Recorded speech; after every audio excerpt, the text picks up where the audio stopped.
Welcome to WatchMojo, and today we're counting down our picks for the top 10 things from the Double O's we'll never do again. Like a fire, take control, burn down, hot topic. For this list, we're looking at trends from 2000 to 2009 that are now lost to the past.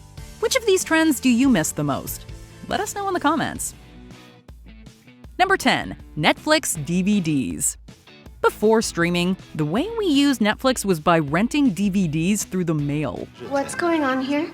We would curate our queues carefully, hoping that none of the movies we wanted to see had a very long wait.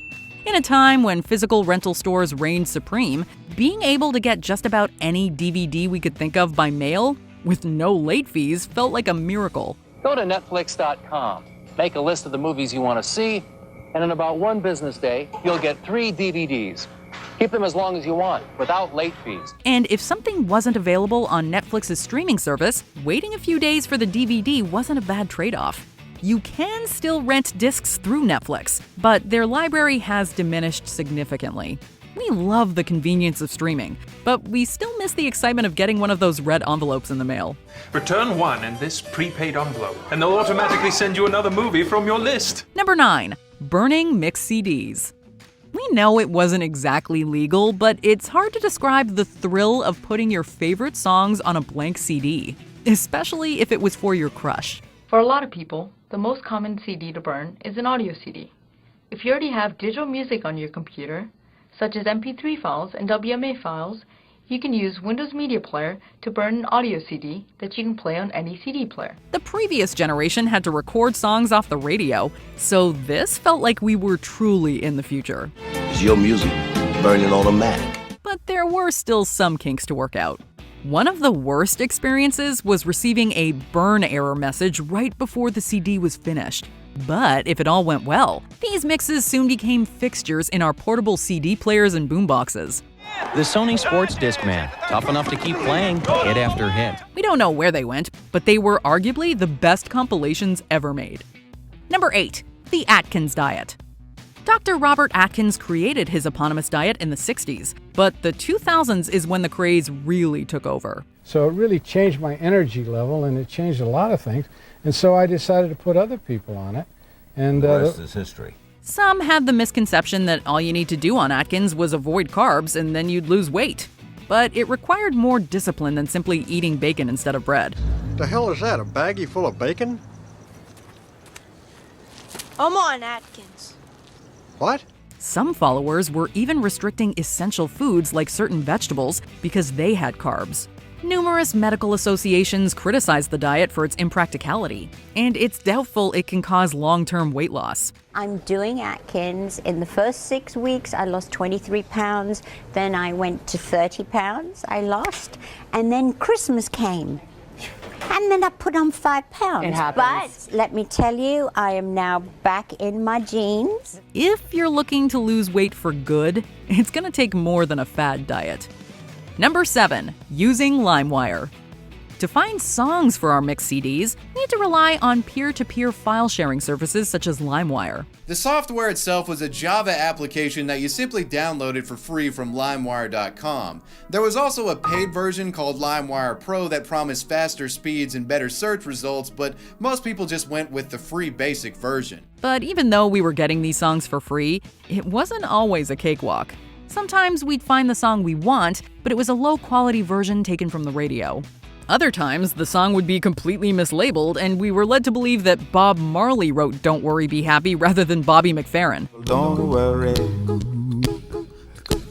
be happy.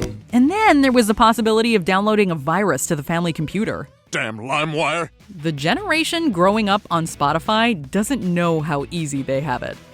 Number 6. Scene.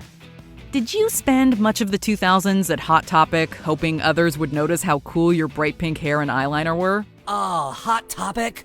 When did this open? 2 weeks ago. It used to be a banana republic. Of course. Freaking Hot Topic. That explains everything. If so, you probably considered yourself a scene kid. Like many other youth-led subcultures, scene thrived on defiance of the status quo, even if it meant trying to fit in with countless other scene kids. Music was another core part of scene identity, with emo and pop-punk bands like My Chemical Romance and Paramore making so many young millennials feel heard.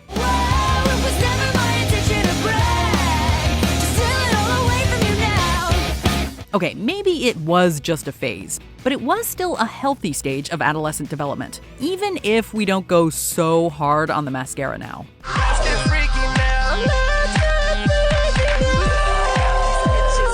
Number 5, playing Minesweeper. Parents won't buy you a PlayStation or Xbox? Well, there are still plenty of other ways to be a gamer, like playing Minesweeper, for instance. And there are 10 mines in it. And what your goal is to do is to cover up those mines and basically not lose.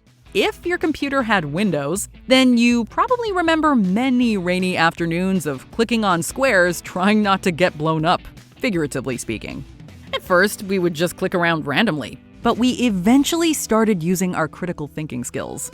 Of course, sometimes we had to guess and it would backfire.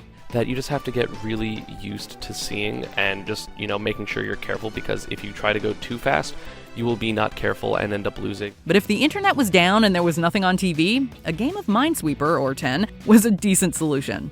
You can still download the app on your phone, but in such a competitive market for mobile gaming, Minesweeper will always feel retro. Where's a Minesweeper? I can play for days. Once you see my sweet moves, you're gonna stay amazed. My fingers moving so fast, I'll set the place ablaze. Number 4, iPods. Want to feel old? The original iPod turned 20 years old in October 2021.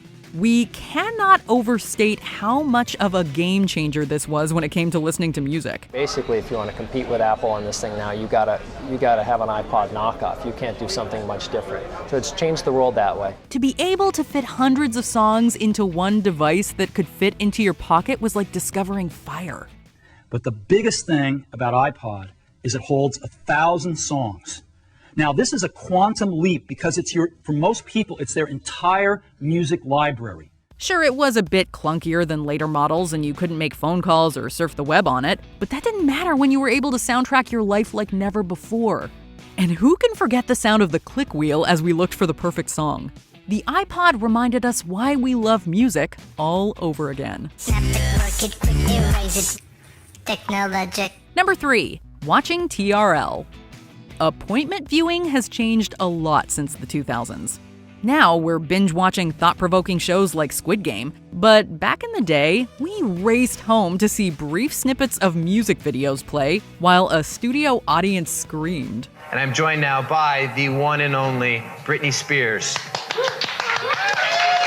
MTV's Total Request Live, or TRL, was a daily countdown show where the top 10 most requested videos of each day were played. Plus, all the hottest celebrities came to promote their new releases. Mariah Carey! You gotta be kidding me. Ice cream truck! And who didn't love watching when they left the studio for spring break and summer episodes? We always dreamed of making it to Times Square to be in the audience, but at least we did our part to vote our favorite videos to the top.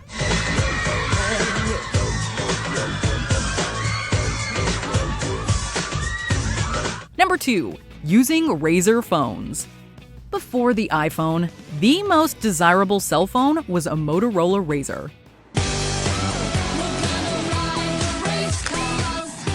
Hello, Moto. It might have looked like an ordinary flip phone, but its ultra-thin design gave it a sleekness that outshone its clunkier competitors. And it wasn't just looks. The Razer was also ahead of the curve when it came to front-facing cameras. The line between form and function just became razor thin. The Motorola Razer. And there was no better way to feel stylish than with a hot pink Razer. Motorola brought back the Razer as a smartphone in 2020, but the poor reviews and ridiculously high price suggest that this phone is best kept as a fond memory of the 2000s. They don't make 'em like me no more. They don't make 'em like me no more. Before we unveil our top pick, here are some honorable mentions. Dessert Beauty. We loved Jessica Simpson so much, we bought her edible beauty products. Be able to give flavors to my fans that I enjoy and that I love, it's a very cool thing. MySpace surveys. Before Twitter and TikTok, this was social media. The Smiths or The Cure? The Cure. The Smiths. I was a huge Cure fan. There's a wall that just went up right here. Playing Dance Dance Revolution. Who knew gaming could provide so much exercise?